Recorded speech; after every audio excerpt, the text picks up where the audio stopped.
नमस्ते, नेपाल अनलाइन स्कुलमा स्वागत छ। आज हामी सुडको पार्ट 1 को एक्सरसाइज गर्दैछौँ है। हामीले सुडको पार्ट 1 को ग्रामेटिकल रुलको भिडियो गरिसकेका छौँ। त्यो तपाईले हेर्न सक्नुहुन्छ। सुडको चाहिँ पार्ट 2 पनि भइसक्यो, पार्ट 2 को एक्सरसाइज पनि भइसक्यो भन्दा पनि अब हुन्छ म बनाइहाल्छु हैन। तपाईले त्यो सबै हेरिदिनु होला है। सुडको दुईटा पार्ट छ, दुईटा पार्ट अनि दुईटा एक्सरसाइज। ढिलो नगरी सुरु गरौँ। फर्स्टमा छ For each situation, write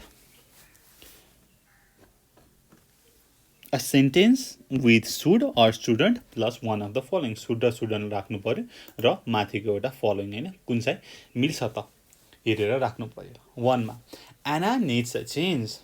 She should go away for a few days. She should go away for a few days. She needs a change. र तपाईको विचारमा उ चाहिँ कतै गयो भनेदेखि it would be helpful भनेर तपाईले she should go away for a few days भन्नुभयो। अब सेकेन्डमा your salary is very low. अब स्यालेरी कम छ भनेदेखि अब यताको बोस कन्जुस छ। अब त्यसले त मेरो स्यालेरी कुनै हालतमा पनि बढाउँदैन भनेदेखि मैले अर्को जब खोज्नुपर्छ होला। You should look for another job.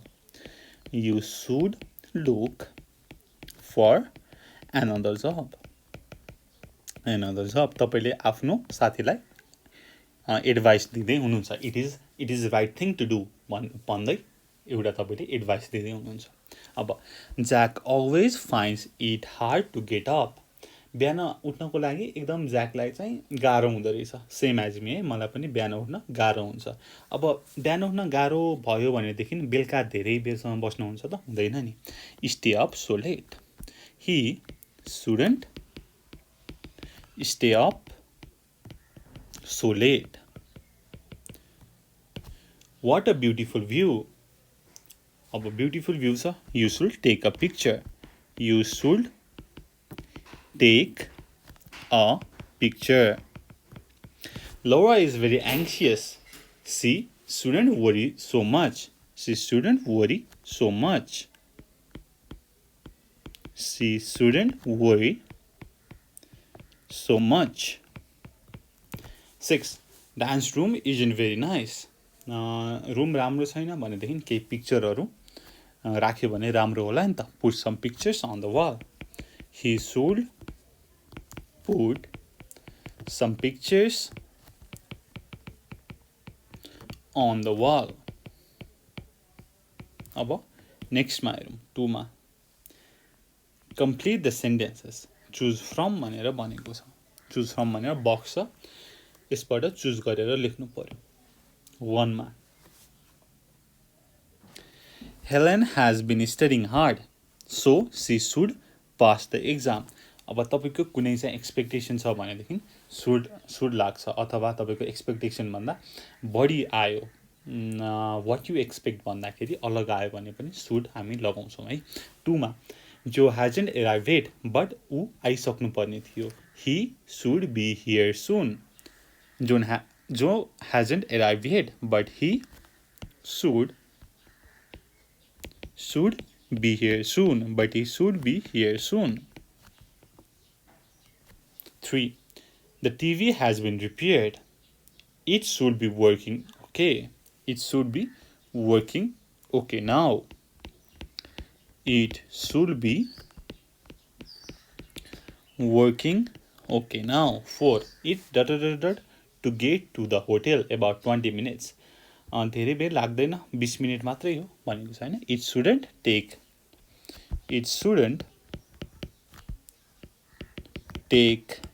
long to get to the hotel, about 20 minutes. I sent the documents to you today. So you आज मैले पठाएँ, भोलि तिमीले रिसिभ गर्छौ। So you should receive them tomorrow. The weather is unusually cold. It अब unusually cold छ भनेदेखि अब cold सँग यहाँनेरि it should be much warmer.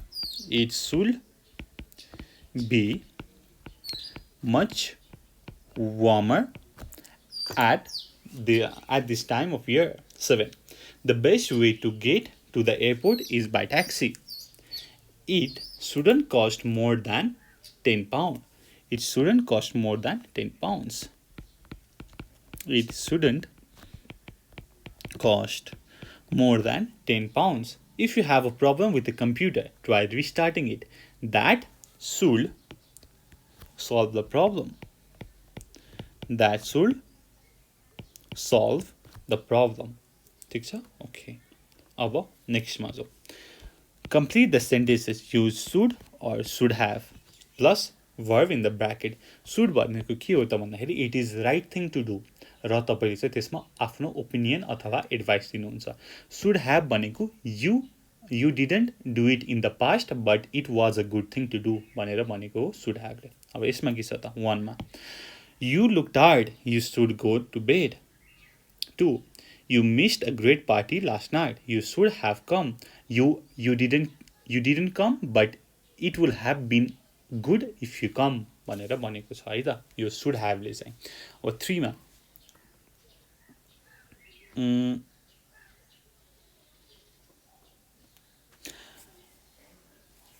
I am in a difficult position. What do you think I should do now? भनेर opinion सोधेको छ. I should do now. I'm sorry that I didn't take your advice. मैले तिम्रो कुरा सुनेन, मैले तिम्रो कुरा सुनेको भए हुन्थ्यो. मैले तिम्रो कुरा सुनेन, but it will have been a good thing to listen to you. I'm sorry that I didn't take your advice.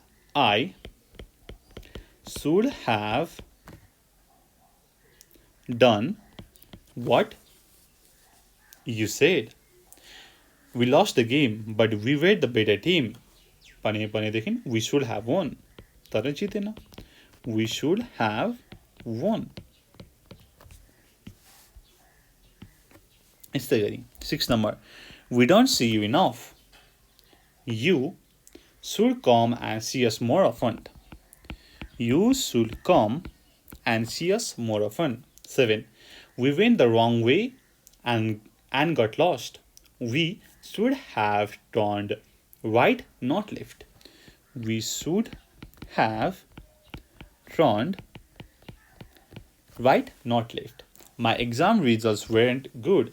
I should have done better. I should have done better. यो भयो. यसरी हामी गर्छौं. अब नेक्स्ट मा read the situations and write sentences with should have, shouldn't have. है हामीले should के हो, should have के हो, shouldn't have के हो, shouldn't के हो हामीले अगाडिको भिडियोमा गरिसकेका छौं. Please be sure to check that out. हामी यसको यो भिडियोको डिस्क्रिप्सनमा पनि राखिदिने छौं है. ल त्यसपछि अब हेरौं. फर्स्टमा के छ त I'm feeling sick. I ate too much. म बिरामी जस्तो फिल गरिरहेको छु. मैले धेरै खाएँ भनेको मैले धेरै खान नहुने थियो. I shouldn't have eaten so much. I shouldn't have eaten so much. त्यस्तै गरी When we got to the restaurant, there were no free tables. We hadn't reserved one. भनेको हामीले रिजर्भ गरेको भए हुने रहेछ. अहिले त टेबलै छैन. We should have reserved a table. 3 ma Laura told me her address, but I didn't write it down. Now I can't remember the house number. भनेको मैले लेखेको भए हुन्थ्यो त. I should have written down her address. I should have written down her address. त्यस्तै गरी 4 number. The shop is open every day from 8:30. It's 9 o'clock now, but the shop isn't open yet. है भनेको अहिलेसम्म त खोलिसक्नु पर्ने. The shop should be open by now. The shop should have opened by now. दुवै मिल्छ है. The shop should have opened by now. यस्तै गरी 5. I was looking at my phone. I wasn't looking where I was going. I walked into a wall. भनेको अब मैले फोनमा हेर्न नहुने थियो. I shouldn't have been looking at my phone. I shouldn't have been looking at my phone. Similarly, Kate is driving. The speed limit is 30 miles an hour. तर Kate is doing 50. भनेको उसले चाँडो चलाउन नहुने थियो. She shouldn't be doing so अथवा she shouldn't be driving so fast. She shouldn't be driving so fast. I wasn't feeling well yesterday, but I went to work. That was a mistake. Now I feel worse. म जान नहुने थियो. I shouldn't have gone to work yesterday. I shouldn't have gone to work yesterday. 8. Tomorrow there is football match between Team A and Team B. Team A is much better. Team A much better छ भनेदेखि आफ्नो तपाईले opinion दिनुपर्ने भयो. Team A ले जित्नु पर्ने छ. Team A should win the match. Team A should win the match. यस्तै गरी I was driving. The car in front stopped suddenly and I drove into it. It wasn't my fault. हैन म drive गर्दै थिएँ. म भन्दा अगाडिको कारले झ्याप्प ब्रेक हान्यो. मैले गएर ठोक्काइदिएँ. मैले गएर त्यसको बम्परमा हानिदिएँ. त्यो मेरो गल्ती हो त हैन नि है. ल द ड्राइभर इन फ्रन्ट अब ड्राइभरले अगाडि भएको गाडी सवारी चालक त्यसो गर्न नहुने थियो. The driver in front shouldn't have stopped without warning अथवा stopped so suddenly. The driver in front shouldn't have stopped without warning अथवा stopped so suddenly. ल यसरी हामीले यो गर्यौं है. ल यसपछि हामी पार्ट 2 को भिडियो पनि गर्छौं. तपाईले बी स्योर टु चेक हाम्रो पार्ट 2 को भिडियो है. ग्रामर को भिडियो अनि प्लस एक्सरसाइज को भिडियो डिफरेन्ट भिडियोहरु हुनेछ है. ल यति भन्दै यो भिडियो यही टुङ्गाउन चाहन्छु. तपाईले केही बुझ्नु भएको छैन, कमी कमजोरी छ भने हामीलाई कमेन्ट गर्न सक्नुहुन्छ. डिस्क्रिप्सनमा रहेको फोन नम्बरमा फोन पनि गर्न सक्नुहुनेछ. Until next time, goodbye, keep learning. 𝘀𝗁𝘂𝗂𝗋. Peace.